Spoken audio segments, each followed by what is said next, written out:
Sir का yellow thank है कि आपने इस ठंड के मौसम में बच्चों के बीच में आने का 2-5 मिनट 10 मिनट कुछ अपनी बात रखने का मौका दिया।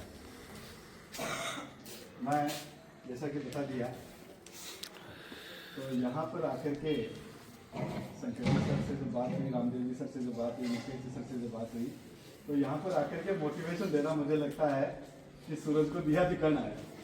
लेकिन फिर भी चूंकि सर आपने कहा है, और इसलिए नहीं क्योंकि उन्होंने वो प्रेरक का जीवन जिया है। एक होता है ना इंस्पायरेशन जिसको अपन बोलते हैं, तो ये जो मोटिवेशन जब मैं यदि कहूँगा तो वो स्प्रिंग हो जाएगी कि जिसको खींचेंगे और थोड़ी देर के बाद वो वापिस से अपनी जगह आ जाएगी। लेकिन इनका जीवन ऐसा है जो वास्तव में इंस्पायरेशन जो अंदर से निकलता है ना, और जो लंबे समय तक अपने को प्रेरित कर सकता है, वो इनका जीवन है। क्योंकि आप अभाव से निकले और आज आप बहुत प्रभाव के साथ में आप अपना जीवन आगे बढ़ा रहे हैं, बच्चों को मोटिवेट करें, इससे बढ़कर कुछ नहीं हो सकता। लेकिन फिर भी चूंकि मुझे आपने बोलने का मौका दिया सर, इसलिए मेरी बात को मैं आगे बढ़ाऊंगा। एजुकेशन मैटर्स, एक लाइन आती है एजुकेशन मैटर्स, यानी शिक्षा बड़ा प्रभाव डालती है। और बड़ा प्रभाव डालने के लिए मैं आपके पास एक पर्सन छोड़ रहा हूँ। एक बात मैं जरूर आपसे पूछूंगा कि एक विद्यार्थी वो था जब क्लास के सारे बच्चे कक्षा के अंदर बैठे रहते थे, अंदर पढ़ते थे, एक बच्चा वो जो पास वाले जो बाहर जो बैठ करके या बाहर से सुन करके वो पढ़ाई करता था। आप में से कोई उसका नाम बता सकता है? कौन कौन बता सकते थे? हाथ ऊपर करना। सबको पता है, B.R. अम्बेडकर साहब। वो लड़का जो बाहर से बैठ करके या बाहर से खड़ा होकर के अंदर सर क्या पढ़ा रहे हैं, वो सुनते सुनते एक दिन ऐसा बन गया कि जिसके बारे में एक लाइन जोड़ दी गई, एनसाइक्लोपीडिया ऑफ द वर्ल्ड, विश्व का ज्ञान कोश, ऐसा उसको कहा जाने लगा। और ये सारा का सारा जो मैटर हुआ, ये सारा का सारा जो डिफरेंस हुआ, वो किसके निमित्त हुआ? केवल और केवल एजुकेशन से। इसीलिए कहा गया कि education is the best weapon to change over world. हमारे संसार को यदि बदल सकता है तो वो केवल शिक्षा बदल सकती है। मुकेश सर से मैं पूछ रहा था तो मुकेश सर अभी इंडियन रेलवे में सेवाएं करेंगे। इससे बड़ा डेडिकेशन और क्या हो सकता है? इससे बड़ा डेडिकेशन और क्या हो सकता है कि छुट्टियां लेकर के अपनी जॉब को कहा कि मैं अभी थोड़े दिनों बाद आऊंगा, पहले मेरे 10th जो बच्चे हैं जो बोर्ड की तैयारी कर रहे हैं मैं उनको पढ़ा करके आऊंगा। इससे बड़ा डेडिकेशन नहीं हो सकता। मैं चाहूंगा कि एक बार सर के लिए बोल रहा था, मैं मेरे ऊपर ही बात को इम्प्लीमेंट करता हूँ। 20 साल हो गए आपके जैसे बच्चों में रहते हुए, लेकिन एजुकेशन कितना बड़ा प्रभाव डालती है, इसके लिए मैं आपको एक फोटो दिखाऊंगा। यहाँ एक बच्चे की फोटो है। ऐसे बच्चे ऐसे इंस्पिरेंस ये जो एक्सपीरियंस है उनकी खूब फोटो है, लेकिन एक ऊपर वाली आप फोटो देख ली। यह आने वाले दिनों का एक अच्छा डॉक्टर है, भावी डॉक्टर है, मेडिकल वर्ल्ड का बड़ा नाम है। फर्क यह है कि मेरे को 22 साल के बाद में भी उतनी ही सैलरी मिलती है जितनी आज के दिन की सैलरी उतनी मिलेगी जितनी ये बच्ची 7 साल के बाद में किसी का हाथ पकड़ेगी ना उतनी। अब हाथ पकड़ के छोड़ने में उसको इतनी सैलरी मिल जाएगी जितना मैं पूरे दिन में कमाता हूँ। ये फर्क किसका है? क्यों है? क्योंकि जिस समय मुझे 10 घंटे पढ़ना था ना इसके साथ में, इसके समय में मैं उस समय केवल 1.5 घंटे पढ़ता था और बाकी सारा काम खेलने में, बातें करने में, रिश्तेदारों के यहाँ जाने में ननियाल जाया करता था। 15 दिन से आया करता था। अब मेरे पास में केवल एक शब्द है इसके लिए और वो है रिग्रेट। हनुमान जी से इंग्लिश के अच्छे जाता है, तो रिग्रेट यानी काश मैं भी पढ़ लेता तो मैं भी हाथ पकड़ते आज उतना कमाता जितना पूरे दिन में कमाता। अब सोचो एक डॉक्टर ऐसे ही हाथ पकड़ने का काम 150-200 पेशेंट का करता है, कितना कमाता होगा? लेकिन मैं केवल मटेरियल वन में नहीं जाना चाहता।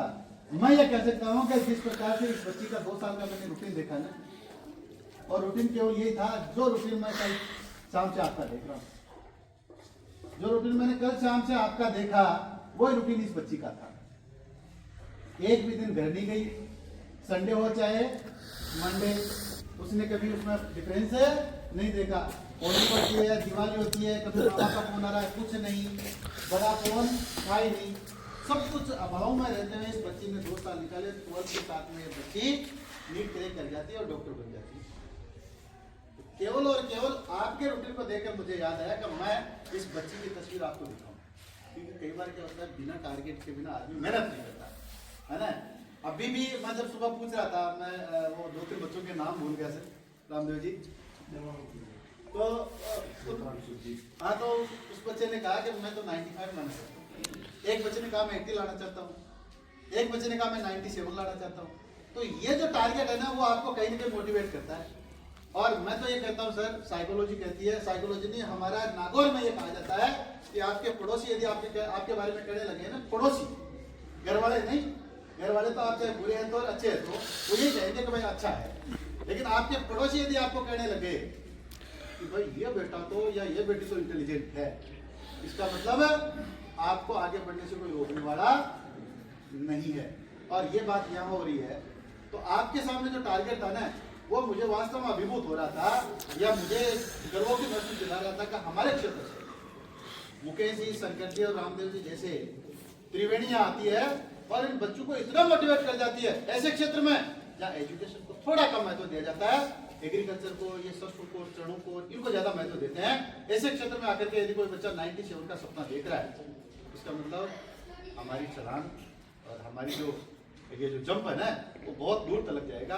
मैं इस बच्ची को देख करके और आपसे इसको जोड़ करके कह सकता हूँ कि आपका ब्राइट फ्यूचर है, क्योंकि आप ऐसे हाथों में हो जहाँ तराशने का काम बहुत लंबे समय से हो रहा है, और जो इनकी गोद में बैठा है ना, वो वास्तव में उसने बहुत कुछ किया। ये बात तो मैं थोड़ा सा आपके लिए इसलिए कह रहा हूँ क्योंकि मैं टिप्स से आया हूँ, और टिप्स में मोटिवेशन का उतना ही महत्व है जितना पढ़ाने का है। रामदेव जी सर तो सीकर से अनुभव लेकर के आए हैं, और सीकर में मोटिवेशन को बहुत तवज्जो दी जाती है। मोटिवेशन को इसलिए तवज्जो दी जाती है, कहते हैं ना, कोई नई आदत अपनाने के लिए आपको 5-7 दिन, 10 दिन, 20 दिन का टाइम लगता है। 20 दिन यदि आपने वो चीज अपना ली ना, मैं सुबह देख रहा था 5 बजे उठ करके बच्चे ऐसे बैठे थे डेडिकेशन के साथ में, वो एक ध्रुव प्रतिज्ञा थी उनकी, 10th क्लास में एग्जाम बहुत नजदीक आने वाली है। ऐसी प्रतिज्ञा सीकर में जो है वो आपको हर एक हॉस्टल में और जगह जगह मिल जाएगी। क्यों मिल जाएगी? क्योंकि उनके पास टारगेट होता है। घर वालों के पास और बच्चों के पास केवल एक ही चीज है, पढ़ेगा नहीं तो करेगा क्या, पढ़ेगा नहीं तो करेगा क्या। और इसका मतलब यह है कि प्लान भी होता ही नहीं है। अभी मुझे लगता है कि मैं शायद यहाँ की फील्ड को रामदेव जी ज्यादा नहीं जानता, लेकिन यहाँ का फील्ड शायद कुछ ना कुछ ऐसा कहता है कि बेटा पढ़ेगा नहीं तो भी अपनी खेती तो। हमारे उधर वो ऐसा कुछ नहीं है। हमारे यहाँ तो यह है कि पढ़ेगा नहीं तो करेगा क्या, ऐसा होता है। और ऐसा यहाँ इस स्कूल में मैं पिछले 3 दिनों से लगभग 20-22 स्कूलों में जाकर आ गया, लेकिन यहाँ का जो पॉजिटिव वाइब्स जो निकलती है ना, वो ये बता रही है। वो अपने हिंदी में एक लाइन आती है कि कूद के पैर पालने में ही दिख जाते हैं। तो यहाँ की ये जो पॉजिटिव वाइब्स है वो कहती है कि यहाँ के बच्चे खूब अच्छा करेंगे और नाम रोशन करेंगे। अब ये है कि 10th के बाद में जो बच्चे अच्छा करें, 10th के बाद में डाइवर्जन निकलता है। मेरे सर विद्वान साथीगण भी सुन रहे हैं, 10th के बाद में डाइवर्जन निकलता है। डाइवर्जन इस रूप में निकलता है कि 10th के बाद में आखिर करे तो करे क्या, आर्ट्स लें, कॉमर्स लें, साइंस लें, एग्रीकल्चर लें, जो भी है। तो अब हम करें क्या? तो उस परिस्थिति में हम केवल साइंस बायो के बारे में बताते हैं कि साइंस बायो एक ऐसी स्ट्रीम है जो आने वाले दिनों में इमर्जिंग स्ट्रीम है। क्योंकि देखो, शिक्षा और चिकित्सा ऐसी चीजें हैं रामदेव जी जो कभी खत्म नहीं होगी। जो बच्चा जन्मेगा उसको पढ़ना भी पड़ेगा, और जो बच्चा आगे बढ़ रहा है, बड़ा बन रहा है, बूढ़ा हो रहा है, तो उसको कभी ना कभी हॉस्पिटल की या मेडिकल फील्ड की जरूरत भी पड़ेगी। तो उस परिस्थिति में एजुकेशन और हेल्थ दो ऐसे स्ट्रीम है जिनकी जरूरत पड़ेगी। तो ऐसी स्थिति में यदि आप PCB लेते हो तो आपको 11th क्लास में एडमिशन लेना पड़ेगा। अब 11th क्लास में यदि आप परंपरागत रूप में चलना चाहते, ट्रेडिशनल एजुकेशन प्राप्त करना चाहते हैं तो स्कूल होती है। लेकिन आप यदि मॉडर्न बनना चाहते हो और अपने आप को अपग्रेड रखना चाहते हो और कंपटीशन में जाना चाहते हो, मुकेश जी सर आपको बहुत अच्छे से समझा देंगे, रामदेव जी आपको बहुत अच्छे से समझाएंगे।